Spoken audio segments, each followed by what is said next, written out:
Assalamualaikum, Namaste, Sat Shri Akal, welcome back to my another video and I hope you all are doing great.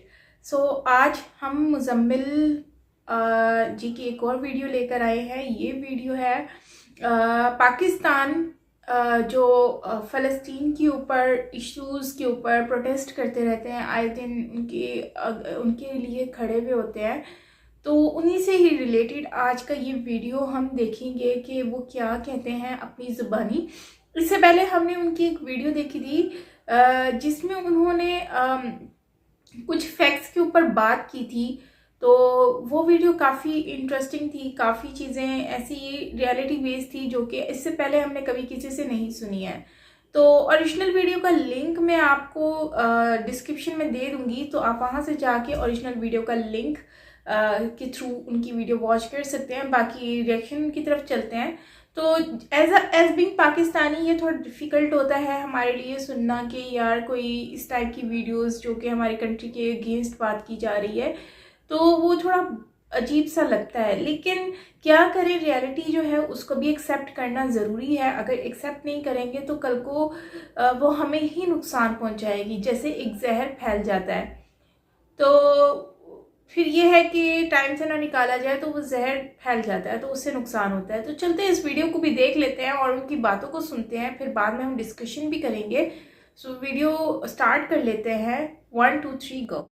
पिछले चंद दिन से बमबारी की जा रही थी गाज़ा स्ट्रिप के ऊपर, जो कि कल एक ऐलान किया गया इसराइल की तरफ से कि अब हम जंग बंदी कर रहे हैं। हमास ने भी कह दिया कि हम जंग रोक रहे हैं और बिलाखिर एक ख़त्म को पहुंचा। और हर 2-3 महीने बाद जो एक वेव चलती है पाकिस्तान में, बॉयकॉट दिस बॉयकॉट दैट, वो भी चलती रही।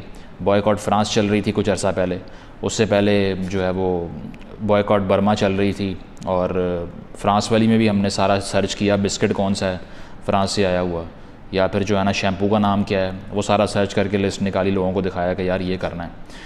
और इसके बाद जब बॉयकॉट इसराइल वाली बात आई तो उसमें भी हमने अच्छा खासा सर्च किया, क्योंकि हमारे पास टाइम ही इतना होता है कि हम जो इसराइल की बनाई हुई वेबसाइट्स हैं ना, उन्हीं के ऊपर बैठ के सर्च करते हैं कि यार कौन कौन सी चीज़ वहाँ से आ रही है, उसको तो बंद करें ना ज़रा। तो वहाँ से जो कुछ आ रहा था उसकी लिस्ट बनाई गई हमेशा की तरह। मैकडोनल्ड्स आ गया, ये वो आ गया सारा, ठीक है। और फेसबुक के ऊपर बैठ के कैंपेन चलाई कि फ़ेसबुक को 1 स्टार दो। फेसबुक की रेटिंग 2-2.5 हो गई। उससे हमें लगा कि पता नहीं अब जो है ना टेबल्स टर्न हो जाएंगी।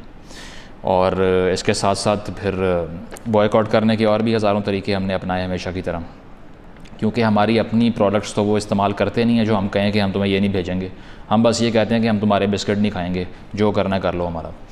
और हमेशा की तरह ये हुआ कि बहुत से कंट्रीज़ एक तरफ हो गए, इवन कि हिंदुस्तान जैसे ममालिक और लोग भी उन्होंने कंडेम किया इन एट्रोसिटीज़ को जो इसराइल कमिट कर रहा है। लेकिन इंटरनेशनल सिस्टम की जो एनआरकी है जिसकी मैं बात करता हूँ, एक वीटो किया, एक वीटो मारा अमेरिका ने, सारी दुनिया के मुंह के ऊपर सब चुप हो गए, कुछ नहीं हो सका हमेशा की तरह। और हम जैसे लोग जो पहले से चीख रहे होते हैं कि भाई ये डिलूजन आप लोगों को ही शायद जो है ना समझ आती है। मैंने तो पहले इसलिए बात नहीं की कि जज्बात आसमान पे पहुँचे हुए थे, और जज्बात की जहाँ एक्सेस हो वहाँ सच की तलाश हो ही नहीं सकती, क्योंकि जज्बात आपको इंटॉक्सिकेट कर देते हैं। You stop looking for the truth when you are totally motivated by emotions. बात इस तरह से है कि वो कहते हैं ना कि humanity is loved in general to avoid loving anyone in particular. Albert Camus जो कि एग्जिस्टेंशियलिस्ट फ़िलासफ़र है, उसका ये कोट था कि बहुत से लोग बात करते हैं कि हम सारी ह्यूमैनिटी से बहुत मोहब्बत करते हैं। क्यों? क्योंकि वो पर्टिकुलरली लोगों से नफ़रत करते हैं, सिंगल आउट करें अगर उनको। तो मेरा ख्याल है कि पाकिस्तान में भी ह्यूमैनिटी के प्यार करने वाले वही लोग हैं। उसकी वजह यह है कि मेरा जो इस पे जो सोच है उससे कोई एग्री करे या ना करे, मैंने पहले भी बहुत हार्श पोजीशंस ली हैं। मेरा ख्याल है अब भी ये बोलने वाला शायद मैं अकेला हूँ, और बहुत से लोग मुझे अनफॉलो करेंगे, इसके बाद गालियाँ देंगे, मुझे कोई फ़र्क नहीं पड़ता, क्योंकि मैं यहाँ पे एंडोर्समेंट लेने के लिए नहीं बैठा हुआ। तो बात इस तरह से है कि रियासत का क़याम कैसे होता है, पहले ये बात करते हैं। मॉन्टेविडियो कन्वेंशन 1933 का, उसके मुताबिक स्टेट की डेफिनेशन वो है जब आपके पास एक पॉपुलेशन हो, आबादी, नंबर 2 टेरिटरी, रकबा, नंबर 3 गवर्नमेंट, हुकूमत, और नंबर 4 सॉवरेनिटी, यानी कि रिलेशंस कायम करने की आज़ादी किसी और रियासत के साथ। ये 4 चीज़ें मिलकर एक रियासत बनाती हैं। तो रियासत का बुनियादी सुतून जो है ना, वो उसके प्रेमिसेस यानी कि हद में रहने वाली आवाम हैं।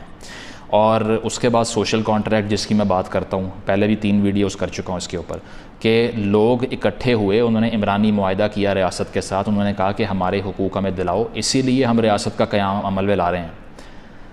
तो रियासत क़याम में आ गई। अब रियासत के क़याम का मकसद क्या है? अपने सब्जेक्ट्स को प्रोटेक्ट करना, अपने अंदर जो लोग रह रहे हैं सिर्फ़ उनको। इसीलिए अमरीकी पॉपुलेशन का जो अमरीकी रियासत है उसका पर्पस सिर्फ अमेरिकन लाइफ को सिक्योर करना है। इंटरनेशनल अगर फ्रंट्स पे देखा जाए तो वो इराकियों को भी मारते रहे, अफ़गानियों को भी मारते रहे, वियतनाम वालों को भी मारते रहे, सबको मारते रहे, लेकिन एक अमेरिकन ज़िंदगी को इतना प्रोटेक्ट किया कि रेमंड डेविस यहाँ मर्डर करके बैठा हुआ था, वो यहाँ से निकाल के उसको ले गए। इतनी वक़्त थी वहाँ पे अपने शहरी की, उन्हें कोई तकलीफ़ नहीं होती कि कहीं दूर कोई मर रहा है या कुछ भी हो रहा है या क्या नहीं हो रहा है। The basic objective of the functioning of the American state is to protect the American life. हम उस रियासत में रहते हैं जहाँ पर ये सारी सूरत हाल वाज़े पता है किस चीज़ से होती है। आज इसहारे यकजहती की रैली निकाली गई चमन के अंदर, जिसमें धमाका हुआ और 6 लोग मर गए। आप फ़लस्तीन के हकूक़ मांगने के लिए यहाँ गली में निकलते हैं, वहाँ बम ब्लास्ट होता है, आपके अपने शहरी मर जाते हैं। ये आप लोगों का हाल है, और आप रो पीट किसके लिए रहे हैं? जो हज़ारों मील दूर कहीं बैठे हुए हैं। मैं बिल्कुल ये बात नहीं कर रहा कि वहाँ जुल्म नहीं हो रहा, मैं बिल्कुल ये बात नहीं कर रहा कि वहाँ इसराइल बुरा नहीं कर रहा, मैं बिल्कुल ये बात नहीं कर रहा कि आवाज़ बुलंद नहीं करनी चाहिए, लेकिन हमारी एनर्जीज़ में इतना डिफरेंस है क्योंकि हम डिलूजन में फंसे हुए हैं। नॉम चॉम्स्की ने कहा था कि आपको रिलीजियस नेशनलिज़म इसीलिए वेस्ट ने यहाँ प्रमोट किया सेकुलर नेशनलिज़म के अगेंस्ट, क्योंकि फिर आप बाउंड्रीज़ भूल जाते हैं। आप कहते हैं हमारे मुल्क में आके जो मर्ज़ी कर लो, हमें कोई सरोकार नहीं है। पार्टीशन से पहले हम तुर्की की खिलाफत को रो रहे थे, अब बैठ के हम हज़ारों मील दूर जो कुछ हो रहा है उसको रो रहे हैं हमेशा की तरह। हमें ये होश ही नहीं है कि हमारी रियासत का क़याम पहले अपने पॉपुलस को प्रोटेक्ट करने के लिए अमल में लाया गया। आपको एक मिसाल दे देता हूँ। अभी तक जब से वॉर ऑन टेरर का आगाज़ हुआ है तो तकरीबन 2 से 3 million IDPs internally displaced persons, यानी कि अपने मुल्क के अंदर ही गुमे हुए लोग जिनको जंग की वजह से अपने घर छोड़ने पड़ गए, वो हर साल उसका फ़िगर आता है। अभी रीसेंट फ़िगर्स के मुताबिक पाकिस्तान के अंदर 10 लाख IDPs बने, 10 लाख लोगों को अपने घर छोड़ने पड़े ज़रब अज़ब के बाद से, क्योंकि वहाँ पर दहशतगर्दों का सफाया करना था। और फ़लस्तीन जिसको आप रो रहे हैं, वहाँ सिर्फ 1.2 लाख IDPs हैं। तो फ़लस्तीन में 1 लाख, पाकिस्तान में 10 लाख। आपके अपने बैकयार्ड के अंदर 10 फ़लस्तीन बने हुए हैं, आप कभी बाहर निकलते ही नहीं है उसके लिए। किसने बात की है आज तक? मुझे बताया जाए, किसने बात की है आज तक कि हमारे यहाँ पर जो इंटीरियर सिंध के अंदर या सिंध के अंदर फोर्स्ड कन्वर्जन्स होती हैं ख़वातीन हिंदू लड़कियों की, किसने उस पर रैलियाँ निकाली हैं और कहा है कि ये बंद करो ये अट्रॉसिटीज़ सारी। उसके अलावा आप अफ़गानिस्तान का इसराइल आप हैं, क्योंकि अफ़गानिस्तान में अब तक जब से वॉर ऑन टेरर का आगाज़ हुआ है 3 लाख लोग मरे हैं, और जिन्होंने मारे हैं आपने उनको सप्लाइयाँ दे के यहाँ से गुजारा है। यही इल्ज़ाम आप इसराइल के ऊपर लगाते हैं। आज आपके बिल्कुल बैकयार्ड में बैठे हुए कलमा गो भाई हैं, आपके मुसलमान हैं सारे, वहाँ पे उम्मा आती नहीं है कोई, बिल्कुल ख़त्म। उसके अलावा 2.5 लाख डेथ्स यमन के अंदर हो चुकी हैं, पहले भी बात की थी। 5 लाख डेथ्स इराक़ में हुई हैं, अमेरिका ने मारे हैं, आपके बिल्कुल पास ही है। कोई रैली निकली पूरे मुल्क के अंदर, कोई लोग बाहर आए जो इस मरतबा पाकिस्तान में आ रहे हैं? मैं अप्रिशिएट करता हूँ, मतलब वो लोग जिन पे ये हमारे राइट विंग इल्ज़ाम लगा रहे थे कि यार ये तो फेमिनिस्ट आंटियाँ बाहर से पैसे लेती हैं, ये तो यहूदी एजेंट हैं, वही यहूदियों के ख़िलाफ़ एहतजाज कर रही थी, ज़ायनिस्ट के ख़िलाफ़। तो ये उन लोगों का भी थीसिस गलत साबित हो गया, उनको भी शर्म आनी चाहिए, क्योंकि उनकी कोई पार्टी सड़क पे नहीं आई जो पूरा मुल्क जला देती है किसी और बात पे, लेकिन इस बात पे सब खामोश रहे। उसके अलावा 5.5 लाख सीरिया में मर गए हैं। तो बात ये हो रही है कि अब तक जितने लोग मारे गए हैं फ़लस्तीन के अंदर, उसकी जो नंबर होगा ना शुरू से 47 से लेके अब तक, वो 1 लाख के अराउंड होगा। लेकिन 2.5 लाख यमन में, 3 लाख अफ़गानिस्तान में, 5 लाख इराक़ में और 5.5 लाख सीरिया के अंदर। कौन बोलता है यहाँ पे? कोई भी नहीं बोलता, क्योंकि बचपन से निसाब के अंदर या बचपन से हम सुन रहे हैं। आप में से कोई ऐसा नहीं होगा जो जुमे की नमाज़ पढ़ने गया हो और दुआ ये ना की गई हो बचपन से लेके अब तक कि या अल्लाह फ़लस्तीनियों को आज़ादी दे। लेकिन कर उसके लिए क्या रहे हैं? कुछ भी नहीं कर रहे, कोई प्रिंसिपल्स को फॉलो नहीं कर रहे। तो मैं ये नहीं कह रहा कि स्टेट लेवल के ऊपर आप कंडेमनेशन नहीं कर सकते या सारा कुछ नहीं कर सकते, लेकिन बात यह है कि वो गांव के जो 2 चौधरी होते हैं ना, उनसे फ़ैसला हल करवाते हैं बड़े बड़े जो मसाइल होते हैं। जो सबसे गरीब घर का रहने वाला होता है ना, उससे आके मसाइल कोई हल कराने में इंटरेस्टेड भी नहीं होता। जिसके पास पावर होती है उसी के पास जाते हैं। तो जो फर्स्ट वर्ल्ड है या न्यूजीलैंड जैसे मुल्क हैं या फिर वेस्टर्न यूरोप के मुल्क हैं या अमेरिका है, उनका बात करते हुए समझ भी आती है कि अपने माइनॉरिटीज़ को उन्होंने राइट्स दिए हैं, अपनी अक़लियतें उनकी महफूज हैं। इस बुनियाद पे वो मुतालबा करते हैं कि फ़लस्तीन को आज़ाद किया जाए या वहाँ पर जुल्म ना ढाए जाएँ। आपका तो अपना ये हशर है कि आप यहाँ पर अपनी इकॉनमी को रन नहीं कर पा रहे और बैंकरप्ट होने की तरफ जा रहे हैं, और बात आप ये कर रहे हैं कि हमने इंटरवेंशन भी करनी है। सबसे पहले आपने जाके जो है ना वो सीटो सेंटो भी साइन कर लिया था। हिंदुस्तान जैसे मुल्कों ने नॉन अलाइंड मूवमेंट साइन की थी NAM, और कहा था कि हम ना रशिया की तरफ हैं ना अमेरिका की तरफ हैं। आपने जाके कह दिया था कि नहीं जी हम तो अमेरिका के साथ हैं, और इसी तरह आप आज तक कर रहे हैं। जाके पढ़ें मोनरो डॉक्ट्रिन के बारे में। अमेरिका जब शुरू में बनता है वो कहता है कि हमने सिर्फ़ और सिर्फ अमेरिकन स्ट्रेंथ पे काम करना है अभी, उसके बाद में हम बाहर की जंगें लड़ेंगे और बाहर की बातें करेंगे। तो जेम्स मनरो के नाम पे ये डॉक्ट्रिन बना, और उसने कहा कि यूरोप की जो वॉर्स हैं उसमें हमारा कोई लेना देना नहीं है भाई, ना कोई बयान देना है हमने, ना किसी की तरफ होना है। और उसके बाद में अमेरिकन आइसोलेशनिज़म की पॉलिसी को पढ़ें, वो क्या थी। इवन के first world war, second world war से पहले भी वो यही कह रहे थे भाई हम किसी की तरफ नहीं हैं। वो जब एंड पे तरले किए ना जो है वो चर्चिल ने, उसके बाद में एंटर हुए और जंग ख़त्म करके बाहर आए थे जीत के। तो पहले अपनी पावर को तो इतना इन्हांस करो कि ग्लोबल लेवल पे पॉलिसी मेकर बन जाओ यार। अगर टर्की बात करता भी है, बेशक वो इसराइल का चौथा बड़ा ट्रेड पार्टनर है और हिपोक्रेसी दिखाता है, अंदर से पैसे भी ले लेता है और बाद में रोता भी है कि ये गलत हो रहा है जी, लेकिन अगर वो बात करे भी तो थोड़ा सा बेहतर लगता है। आपका तो यार कहाँ बात करना बनता है। पूरी दुनिया के जो है ना ये चौधरियों की लड़ाई है जिसमें इसराइल जैसी ताकतें इन्वॉल्व हैं, टेक्नोलॉजिकली एडवांस्ड, और आप बीच में एम ही रोई जा रहे हैं। तो बात यह है कि पहले बड़ी पावर्स जो थी उनका भी पास्ट पढ़ें कि उन्होंने किस तरह से अपने आप को आइसोलेट करके रखा। इवन कि चाइना अभी तक कहता है कि we are not in any cold war with America, we just want to trade with them. इसके अलावा मुझे ये समझ नहीं आती कि हमास, इसराइल अगर एक ईवल एम्पायर है, मैं मानता हूँ कि वो UN की रेजोल्यूशंस को भी धज्जियाँ उड़ा रहे हैं वेस्ट बैंक के अंदर और जगहों के ऊपर, लेकिन हमास को भी जो लोग सपोर्ट करते हैं उनका भी कोई दीन ईमान नहीं हो सकता। उसकी वजह यह है कि आप यासिर अराफात को लीडर कहते रहे हैं, और यासिर अराफात का बायकॉट जिस जमात ने किया उसका नाम हमास है, वो भी आपके साथ है। आप कहते हैं हमास भी अच्छी है, अराफात भी अच्छा था, ये अजीब किस्म का मजाक बनाया हुआ है हमने। हालांकि हमास का रोल ये रहा है कि जब ओस्लो अकॉर्ड्स जो सबसे करीब पहुँचे फ़लस्तीन वाले पीस एग्रीमेंट साइन करने के, उसको हमास ने बॉयकॉट कर दिया और कहा कि हमारे चार्टर में, हमास ने अपने कॉन्स्टिट्यूशन में ये लिखा हुआ है कि हमारी पार्टी बनने का मकसद ये है कि इसराइल बर्बाद करना है, तबाह करना है, उसको उड़ाना है। और गाज़ा स्ट्रिप के ऊपर ये लोग इलेक्शन जीतते हैं और उसके बाद 80% रिसोर्सेज ये रॉकेट ख़रीदने पे लगा देते हैं। लोग भूखे मरी जा रहे हैं वहाँ पे। 80% लोग, आपको पता है, गाज़ा के फ़ॉरेन एड पे चल रहे हैं, उन अमरीकियों के एड पे चल रहे हैं जिनको हम गालियाँ भी देते हैं, ठीक है। उसके अलावा आप लोगों को, हमारे लिए शर्म का मुकाम ये है कि गाज़ा के अंदर और फ़लस्तीन के अंदर लिटरेसी रेट 98% है, आप लोगों से ज़्यादा। आपको अपने इश्यूज़ की होश ही नहीं है और दिन रात आप लोग सिर्फ पीटी जा रहे हैं कि यार ये वो हो गया, ये वो हो गया, ये वो हो गया। बात ये है कि आपने हज़ारों मील दूर तो कनेक्शन फ़ील करना होता है, लेकिन अपने बैकयार्ड में क्या हो रहा है उस पर आपको बिल्कुल होश नहीं होती। तो वेस्ट बैंक के अंदर भी 2 मिलियन जो है ना पैलेस्टीनियंस रहते हैं और गाज़ा के अंदर 1 मिलियन रहते हैं। वेस्ट बैंक से आवाज़ें इसलिए नहीं आती कि वहाँ पे PLO रूल कर रही है, जो कि एक सेकुलर पार्टी है जिसको मेजॉरिटेरियन तौर पे वहाँ के लोग अपना जो है ना लीडरशिप भी थमा चुके हैं उसको। लेकिन हमास यही कहती है कि नहीं, ये तो पीस की बात करते हैं, हमने तो पीस की बात करनी ही नहीं है।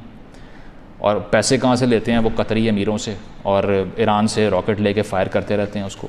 तो बेशक अब हमास की पूरी कैपेसिटी क्या है रॉकेट फ़ायर करना, वो करते हैं, आयरन डोम पे लग के गिर जाता है। आगे से इसराइल की पूरी कैपेसिटी क्या होती है वो भी हम देख लेते हैं, ह्यूमन शील्ड्स बना लेते हैं ये लोग। तो बात ये है कि अगर Israel is a force of evil, then Hamas is also a force of evil. It is not supporting the peaceful cause of the Palestinian people.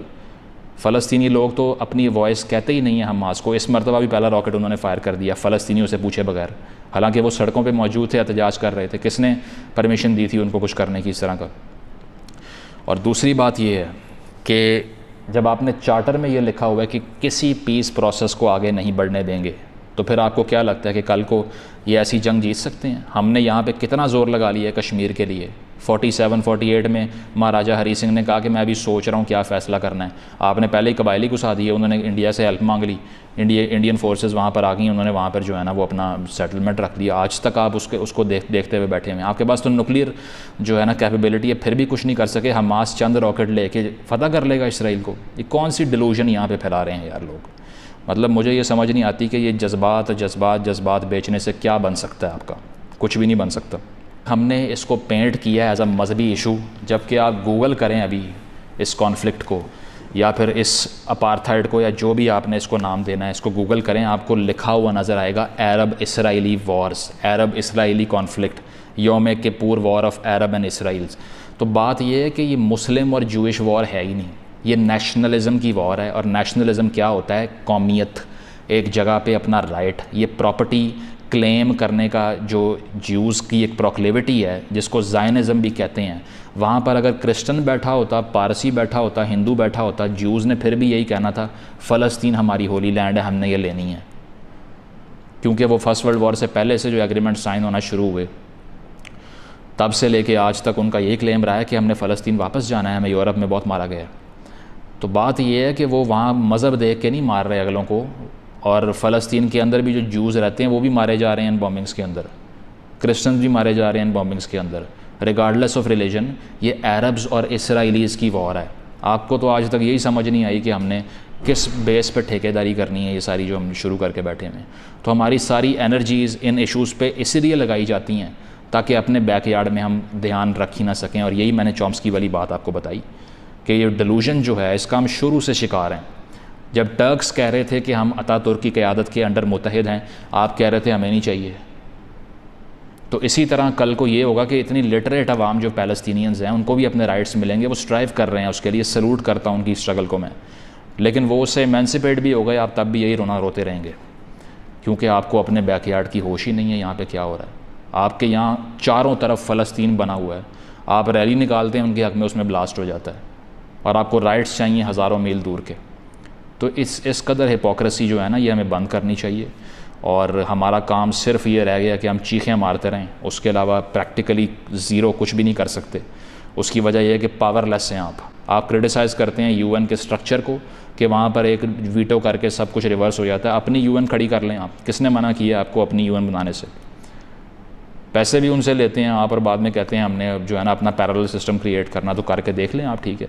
अगर आपको लगता है ये मजहबी जंग है तो फिर जो एथीस्ट रशिया है और एथीस्ट चाइना है वो क्यों कंडेम कर रहा है इनको? अगर आपको लगता है कि मज़हब की बुनियाद पे ह्यूमैनिटेरियन कॉन्फ्लिक्ट सॉल्व होते हैं तो फिर न्यूजीलैंड ने चाइना का बाइकआउट क्यों किया वीगर मुस्लिम्स के ऊपर? आप तो बोले ही नहीं, आप एज अ मुस्लिम कंट्री चुप रहे। तो ये चीज़ है कि इस तरह के जज्बात जिससे हम फुल लबरेज़ रहे हैं पिछले चंद दिनों में, ये फिर नीचे आ गए हैं। अगले साल ये फिर शुरू हो जाएगा, उससे अगले साल ये फिर शुरू हो जाएगा और आप कंडेमनेशन और ये पोस्टर लेके खड़े रहेंगे और लॉफिंग स्टॉक बंद रहेंगे पूरी दुनिया में। अपने ऊपर काम करने का कोई टाइम हमारे पास नहीं है, अपनी माइनॉरिटीज़ की प्लाइट का पता नहीं है, और अपने यहाँ पे चर्च और मंदिर गिराए जा रहे हैं और एनेक्सेशंस हो रही हैं प्राउड किस्म की। अपने यहाँ पर जो है वो बैकयार्ड में क्या हो रहा है कुछ पता नहीं है, लेकिन दर्द हमारे दिलों में फ़लस्तीन का है। तो रखिए ये दर्द और बताइएगा कि क्या फ़ायदा होता है इन सारे एहतजाज करने से। Thank you.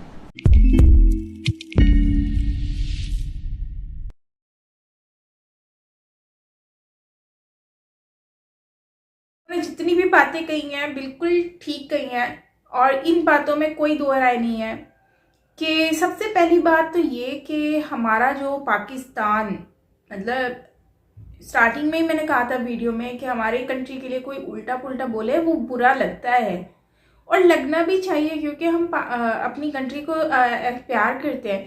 लेकिन यार ज़रूर हर चीज़ में हम गलत चीज़ को हम वो सपोर्ट भी तो नहीं ना कर सकते।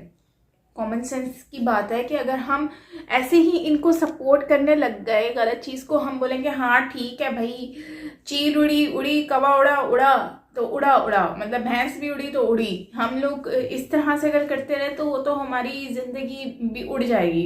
एनीवेज, इनके कुछ पॉइंट्स ऐसे हैं जो कि मैं हाईलाइट करना चाहती हूँ। वैसी बात है तो सारी ओवरऑल बिल्कुल सही थी और एक्यूरेट थी और विद प्रूफ उन्होंने हर चीज़ को हाईलाइट किया है।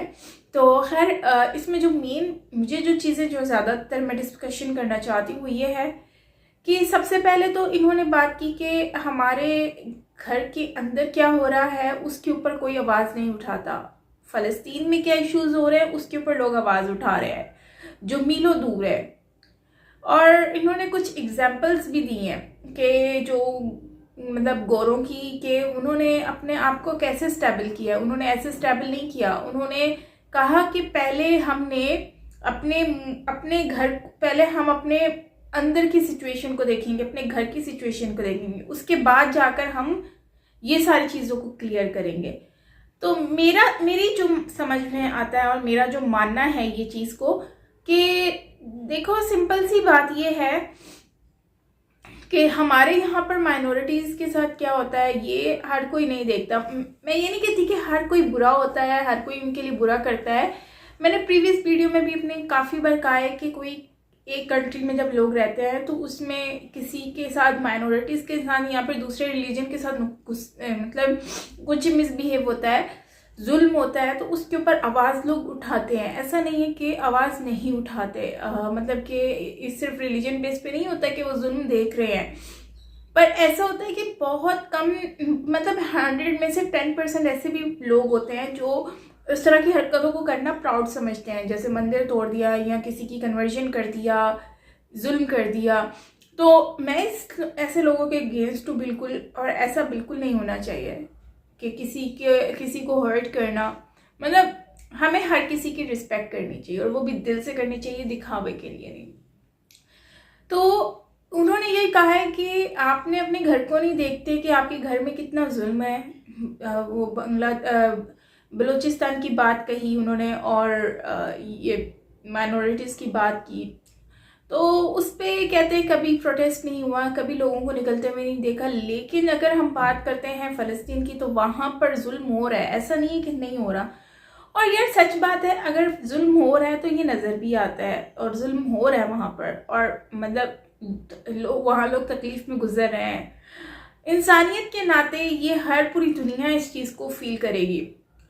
तो मैं ये समझती हूँ कि हमें इज़राइल के साथ आज पूरी दुनिया खड़ी है। क्यों खड़ी है? क्योंकि वो एक टेक्नोलॉजी बेस पर बहुत स्ट्रॉन्ग कंट्री है, और अगर वो गलत करती है तो उस पर हमारी कंट्री खुद मतलब कि जो दूसरी कंट्रीज़ हैं जो वो बहुत ज़्यादा उस पर आवाज़ उठाती हैं। ऐसा नहीं है कि वो आवाज़ नहीं उठाती, लेकिन वो एक तरीक़ाकार होता है। ऐसा नहीं है कि अब फ्रांस की ऊपर बात आई थी तो फ्रांस को हमने घर से निकालने की बात कर दी, प्रोटेस्ट कर दी है, अपने ही लोगों को मारना शुरू कर दिया। भाई बात सिंपल सी ये है कि अपने घर वालों को मारोगे तो नुकसान तो अपने आप को ही होगा ना। उनको क्या होगा जिनकी वजह से आप लोग कर रहे हो? मतलब इजराइल को नुकसान किस चीज़ का होगा?